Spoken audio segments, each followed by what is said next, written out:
So over the weekend, I posted this tweet. 2 years ago today, Battlefield 2042 launched in early access. Do you think DICE has done enough to redeem themselves?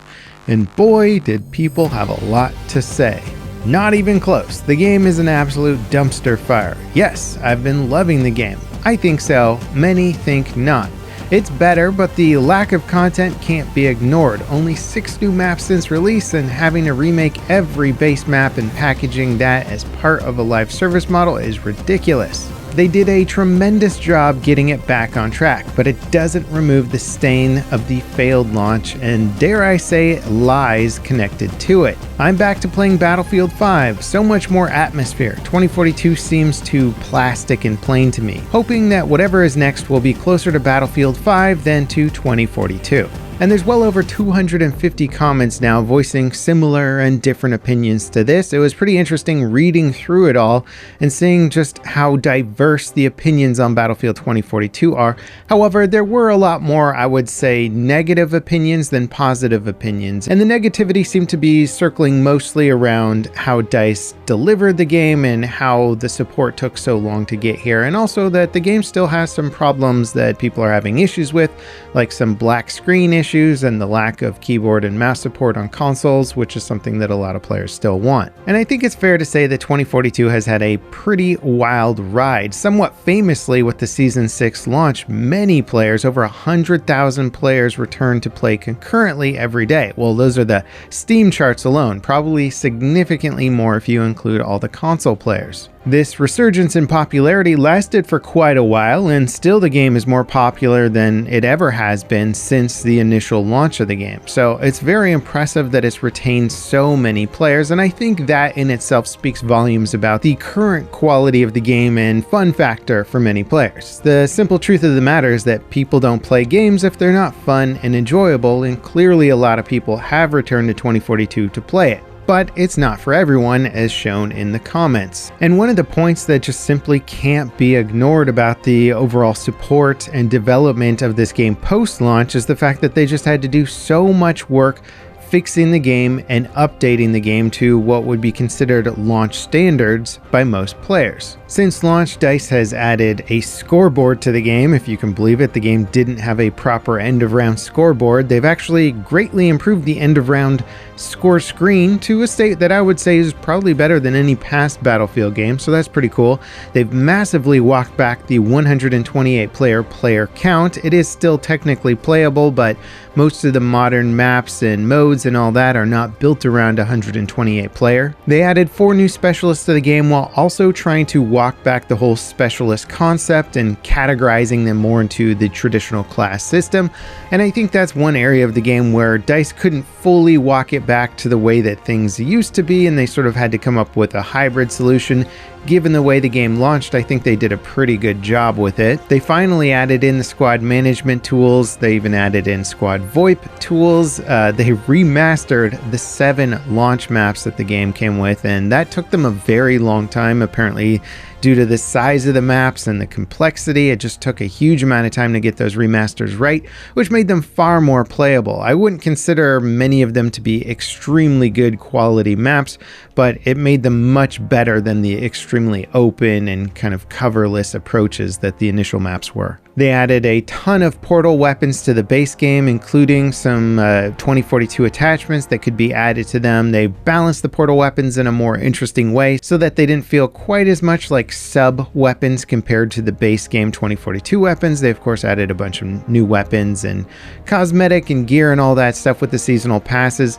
I will give DICE a lot of credit for their cosmetic seasonal pass content. The deployment and the progression and the way you earn stuff has all been, in my opinion, the best it's ever been for the franchise, although it does seem to be more or less on par with what a lot of other games are offering. It's just that DICE was, in the past, I would say, kind of behind the curve with their seasonal content, and now they're more stepping up to at least match what other modern titles are doing. DICE also put a lot of work into walking back the specialists to make them look a bit darker, more gritty, more realistic, and of course getting rid of their infamous end-of-round voice lines.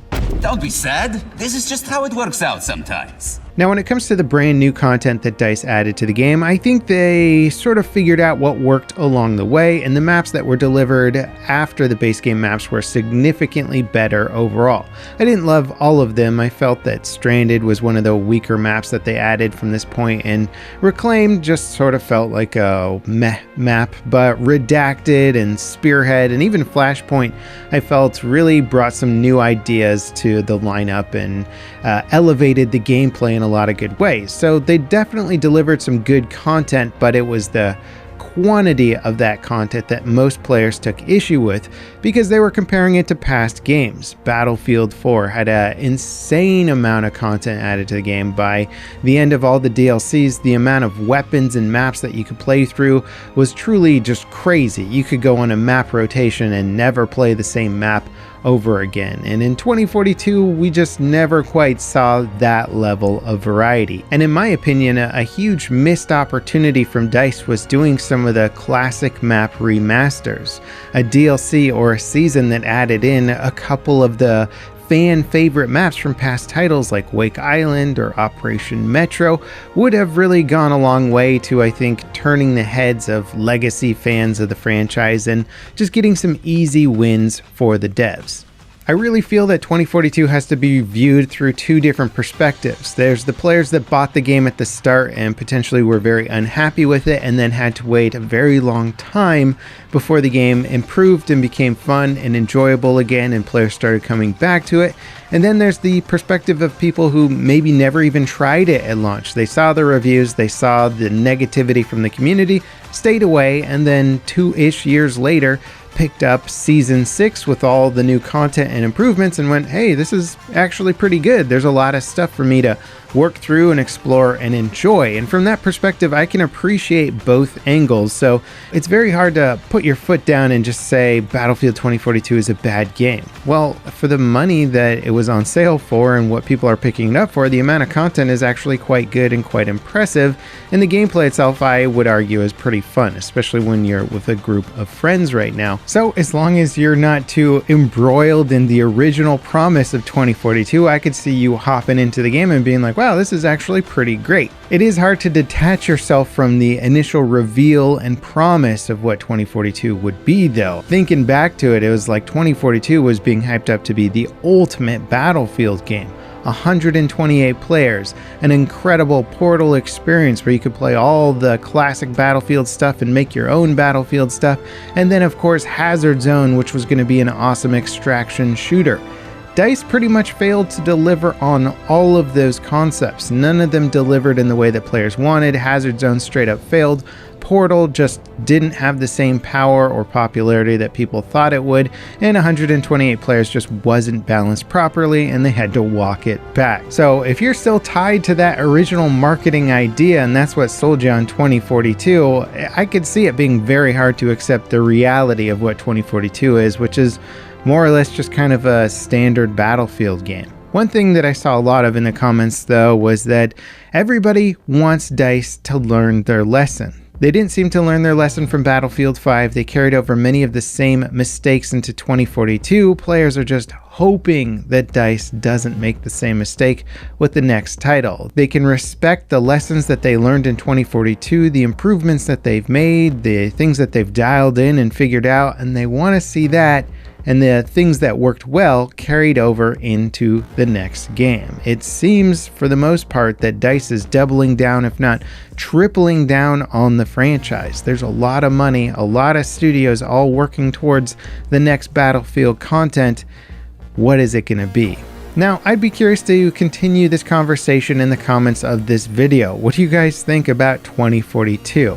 Let me know in the comments. Leave me a like if you enjoyed this video. Hit that subscribe button to see more content and make sure you hit that notification bell to beat the YouTube algorithm with me. Next up, check out this video that's an actual interview with DICE developers about their approach to developing their new map, Redacted, and some of the interesting lessons and ideas that went into it. It actually gives me a lot of faith in the future of their map design.